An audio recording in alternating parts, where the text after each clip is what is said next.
شک हमने हुसूल नसीहत के लिए कुरान को आसान कर दिया है, तो है कोई नसीहत हासिल करने वाला। अस्सलामुअलैकुम वरहमतुल्लाहि वबरकातुहू। जी, क्या हाल है? आप सब ठीक हैं? अल्लाह रब्बुल इज़्ज़त आप सबको अपने हिफ्ज़ो अमान में रखे।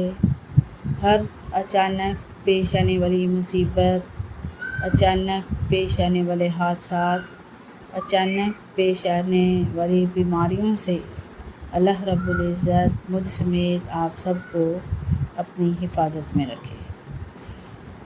मेरी प्यारी अज़ीज़ मोहतरम बहनों, आज हम मईशत के कफ़न के बारे में गुफ्तगू करेंगे। ये बहुत ही अहम मसला है। इसके बारे में मुतअद्दिद बार सवाल किया गया, इसके बारे में बहुत ज़्यादा सवालात किए गए। ये सवाल होता है कि औरत को कितने कपड़ों का कफ़न दिया जाए, कैसा दिया जाए, क्या पैजामा और कमीज़ वग़ैरह जो है वो पहनाई जाए या नहीं पहनाई जाए। तो आज की इस वीडियो में हम इंशाअल्लाह अज़्ज़ व जल इस सारे मसले की वज़ाहत को जानेंगे। मैयत को कफ़न देना फ़र्ज़ कफ़ाया है। कफ़न के 3 दर्जे हैं। नंबर 1 ज़रूरत, नंबर 2 कफ़ायत, नंबर 3 सुन्नत। मर्द के लिए सुन्नत 3 कपड़े हैं, लिफाफा, इज़ार, कमीज़। और औरत के लिए 5 कपड़े सुन्नत हैं, 3 यही मसलन लिफाफा, इज़ार, कमीज़ जिसे हम कफनी भी कहते हैं, और नंबर 4 ओढ़नी, और नंबर 5 सीना बंद। कफने कफ़ायत मर्द के लिए 2 कपड़े हैं, लिफाफा और इज़ार, और औरत के लिए 3 हैं, लिफाफा, इज़ार, ओढ़नी या लिफाफा, कमीज़, ओढ़नी। कफने ज़रूरत दोनों के लिए ये कि जो मुयस्सर आ जाए और कम से कम इतना हो कि सारा बदन जो है वो ढक जाए, छुप जाए, पर्दे में आ जाए। इतना कफ़न जो है वो कफने ज़रूरत है। इतना कफ़न मैयत को ज़रूर देना चाहिए। अब देखना ये है कि लिफाफा, इज़ार किसे कहते हैं और ये किस नौइयत की चादरें होती हैं।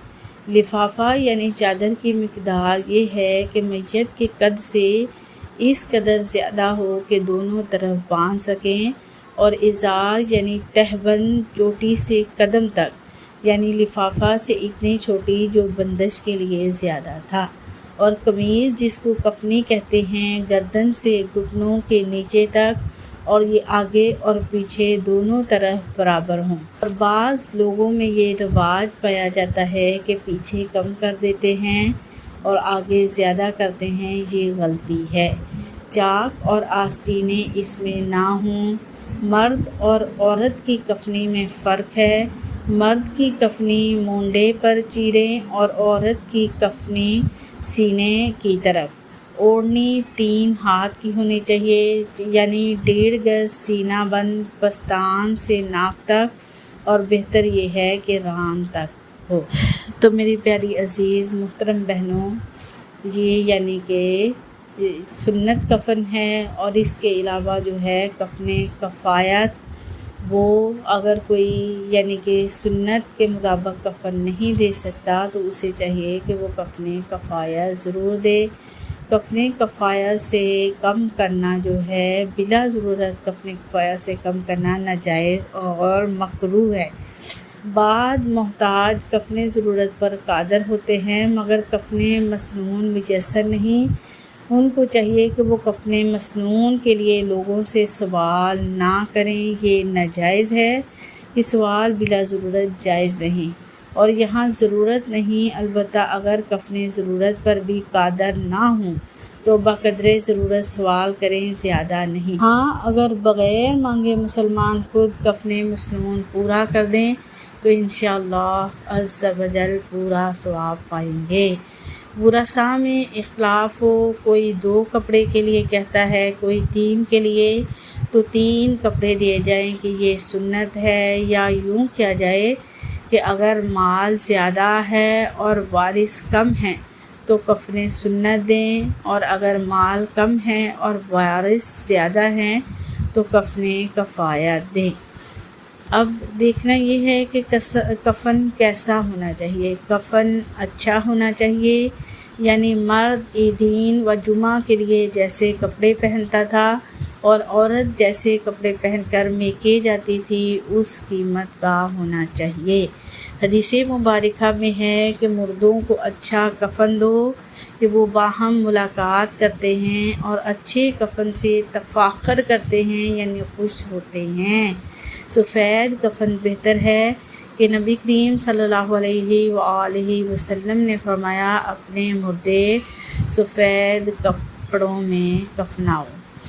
قسم یا زعفران کا رنگا ہوا یا ریشم کا کفن مرد کو ممنوع ہے اور عورت کے لیے جائز ہے، یعنی جو کپڑا زندگی میں پہن سکتا تھا اس کا کفن دیا جا سکتا ہے، اور جو زندگی میں ناجائز اس کا کفن بھی ناجائز ہے۔ تو میری پیاری عزیز محترم بہنوں، پجامے کے بارے میں سوال کیا جاتا ہے کہ کیا عورتوں کو پجامہ پہنانا چاہیے، اور ہمارے یہ عام رواج پایا جاتا ہے کہ عورت کو کفن میں عام یعنی کہ پجامہ پہناتے ہیں، حالانکہ مرد و عورت دونوں کی میت کے لیے ازار یعنی تہبند والی چادر ہی سنت ہے، لہٰذا عورت کی میت کو بھی سلا ہوا پجامہ یا شلوار پہنانا خلاف سنت ہے۔ بالخصوص عورت کے کفن کے متعلق سنت طریقہ جو حدیث پاک سے ثابت ہے، اس کے مطابق عورت کے کفن میں سلی ہوئی شلوار شامل نہیں ہے، بلکہ تہبند یعنی بغیر سلی چادر ہے۔ چنانچہ روایت میں آتا ہے کہ رسول کریم صلی اللہ علیہ وآلہ وسلم نے اپنی ایک شہزادی محترمہ کی وفات پر غسل دینے والی خواتین کو کفن کے کپڑے خود ایک ایک کر کے پکڑائے، اور یہ 5 کپڑے تھے، لیکن اس میں سلی ہوئی شلوار نہیں تھی، اور ان 5 کپڑوں میں سب سے پہلے اپنا تہبند شریف بطور تبرک عطا فرمایا، اور غسل دینے والی خواتین کو فرمایا کہ یہ والی چادر ان کے جسم کے ساتھ متصل رکھیں۔